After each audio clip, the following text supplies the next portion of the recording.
এ ভাই দেখ এটা কি বানিয়েছি। কই দে দেখি। আরে বাস, এটা তো আমাদের বাড়ির চিনির মতন লাগছে।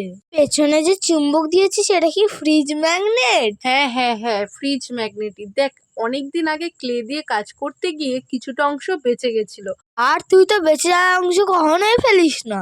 হ্যাঁ, তাই জন্যই ওই বিড়ালের মাথায় শেপ করে রেখেছিলাম। দেখ সেটাকে আজকে কালার করব।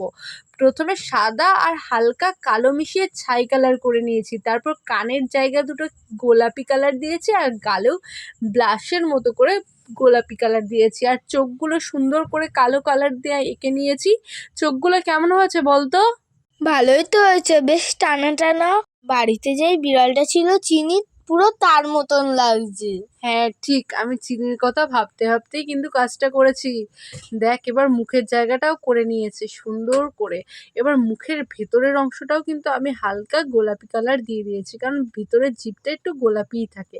আর চোখ দুটোতে একটু সাদা ডট ডট দিয়ে দিয়েছি। এবার দেখ আমার কিন্তু এখানে পুরো কাজটাই কমপ্লিট হয়ে গেছে। এবার সবশেষে ভার্নিশ করে নিচ্ছি। ভার্নিশ করার পরে কিন্তু পেছনে ম্যাগনেটটা আটকে দেবো। এ দিদি, এটা বানানো তো খুবই সহজ। হ্যাঁ হ্যাঁ, কালকে তুই একটা বানিয়ে দেখাস তো, দেখবো কতটা সহজ। বেশ, তোর ক্লের প্যাকেটটা কালকে দিস তাহলে।